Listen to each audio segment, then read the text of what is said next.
कम नाप तोल। सामान सौदा लेते देते वक्त नाप तोल में कमी करना एक किस्म की चोरी और खयानत है जो हराम और सख्त गुनाह है, जिसकी सज़ा जहन्नम का अजाब है। कुरान मजीद में अल्लाह ताला ने फरमाया, और मापो तो पूरा मापो और बुरा बराबर तराजू से तोलो तो ये बेहतर है और इसका अंजाम अच्छा है। कम तोलने वालों की खराबी है कि वो जब औरों से नाप तोल पूरा कर लें और जब उन्हें नाप या तोल कर दें, कम कर दें, या उन लोगों को गुमान नहीं कि उन्हें उठना है एक अज़मत वाले दिन के लिए जिस दिन सब लोग रब्बुल आलमीन के हुजूर खड़े होंगे। नाप पूरा करो और घटाने वालों में ना जाओ और सीधे तराजू से तोलो और लोगों की चीज़ें कम करके ना दो और ज़मीन में फसाद ना फैलाओ। इसी तरह अहादीस में हुजूर सल्लल्लाहु अलैहि वसल्लम ने कम नाप तोल की ममानत की है और नाप तोल पूरा देने की ताकीद फरमाई है। हज़रत इब्ने अब्बास से रवायत है, उन्होंने कहा, रसूल अल्लाह ने नाप तोल कम को करने वालों से फरमाया, बेशक तुम लोग ऐसे काम पर लगाए गए हो कि इस काम में तुम से पहले कुछ उम्मतें हलाक हो गई। मतलब ये है कि नाप तोल में कमी ना करो, क्योंकि तुमसे पहले कुछ उम्मतों ने नाप तोल में कमी की थी तो उन पर खुदा का अजाब आ गया था और उनको अजाब इलाही ने हलाक कर डाला था। तो तुम लोग नाप तोल करने में हरगिज़ कभी कमी ना करना, वरना तुम्हारे लिए भी अजाब इलाही से हलाकत का खतरा है। इसी तरह रसूल अल्लाह ने एक आदमी से जो मजदूरी लेकर तोलता था फरमाया कि यानी वजन करो और कुछ बढ़ा कर तोलो, कम ना तोलो। इसका खुलासा ये है कि नाप तोल में हरगिज़ कमी नहीं करनी चाहिए और ना ही ये चोरी, बदतरी, खयानत और धोखाबाजी में शामिल होता है जो हराम और गुनाह है। तिजारत की बरकत को बर्बाद करने वाला काम है, लिहाजा हर मुसलमान को इससे बचना ज़रूरी है ताकि वो जहन्नम के खतरात से महफूज रहे। इसी तरह रिश्वत के बारे में बताया गया कि रिश्वत लेना और देना दोनों के दरमियान दलाली करना हराम और गुनाह है और कुरान में रिश्वत को सख्त यानी माल हराम कहा गया है और हदीसों में इसकी शदीद ममानत आई है। हज़रत इब्ने उमर से मरवी है कि रसूलुल्लाह ने रिश्वत देने वाले और रिश्वत लेने वाले इन दोनों के दरमियान दलाली करने वाले पर लानत फरमाई है। इसी तरह हज़रत उमर से रवायत है कि हराम के दरवाजे ऐसे हैं कि लोग इन दोनों दरवाज़ों से खाते हैं, एक रिश्वत, दूसरे ज़ानिया की कमाई। मसाइल व फ़ायदे ये हैं कि अलहासिल रिश्वत का माल हराम है और रिश्वत लेना और देने वाले दोनों जहन्नुम में जाएंगे।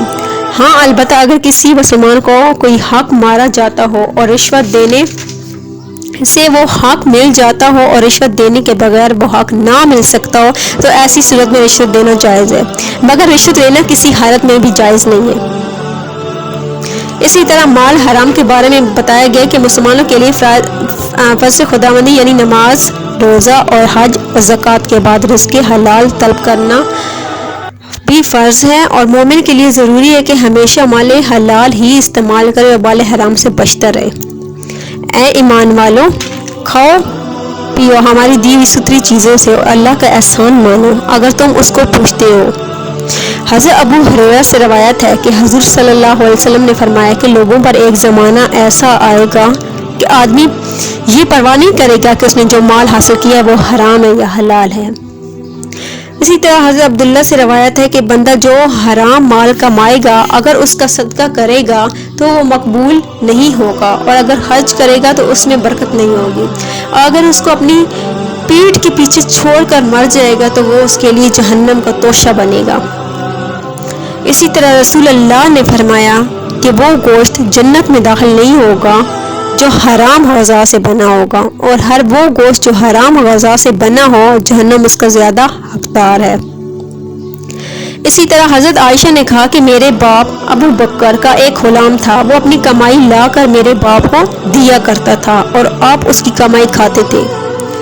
एक दिन वो ग़ुलाम कोई चीज़ लाया और मेरे वालिद ने उसको खा लिया। फिर उस ग़ुलाम ने खुद ही पूछा कि आप जानते हैं कि ये क्या चीज़ थी जो आपने खा ली?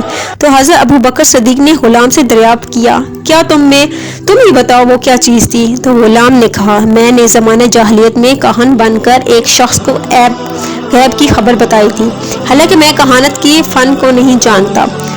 میں نے اس کو دھوکہ دے دیا تھا، اب اس نے مجھ سے ملاقات کی اور اسی کہانت کے معاوضے میں اس نے مجھے وہ